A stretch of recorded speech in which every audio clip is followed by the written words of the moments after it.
This is just going to be a real short video. But anyway, I've been watching the Senate impeachment trial. I started watching it yesterday with the opening arguments. And then today, at the time that I'm recording this, the Democrats were still up. And Madeline Dean was giving her presentation. And it got a little bit emotional toward the end because obviously it's triggering you might even say PTSD of what she went through that day. But on both days, there's plenty of footage, plenty of tweets, all kinds of evidence brought by the House managers in support of Donald Trump being guilty.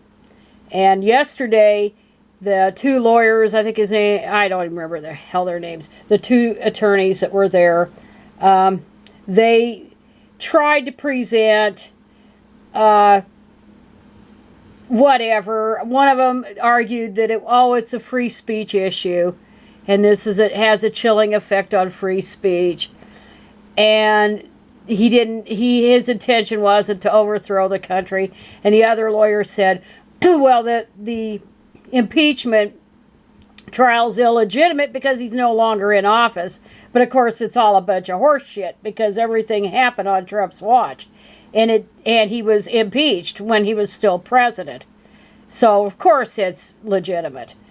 And it was something to watch yesterday. And the highlight of that from yesterday was, of course, the 13-minute montage taken from not just legitimate media, but also from various bloggers, or not bloggers, but YouTubers and people like that, and got a really good perspective of how it really went down, about how dangerous they were.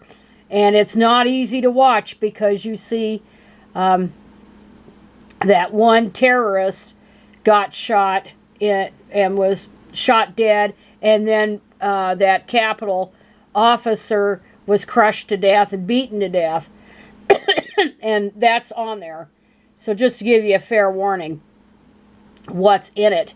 But I'll probably, if I can find that on YouTube, I'll just go ahead and put that link in, as well as the C-SPAN link.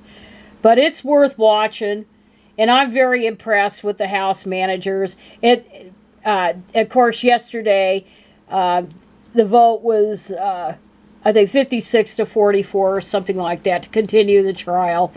And the Republicans, now whether that many are going to vote to acquit, that's debatable. That's real debatable, or whether they're just engaging in political theater. But it's good that we can see that it's allowed to continue, and we can see just the extent of it. And I hope they really go into it, the House managers, of the extent of the planning that went on. Because there's going to be a lot of people implicated, not just Donald Trump. A lot of people.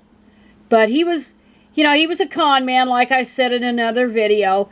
And he'd tell them, oh, I'm going to be there with you, blah, blah, blah. But he made them do the dirty work for him.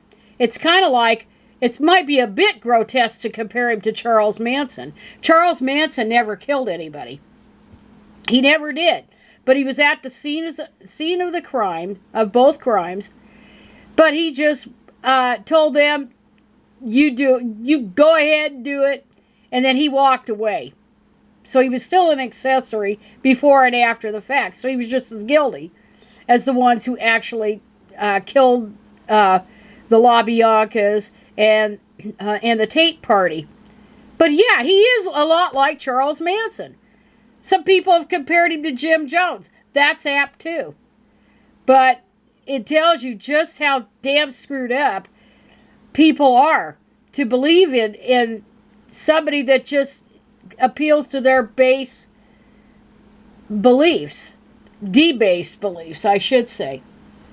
So, anyway, yeah, and then they're C-SPAN showing a bunch of nonsense about, and Rand Paul is just digging himself even deeper. These Republicans really don't realize just how much deep shit they're in.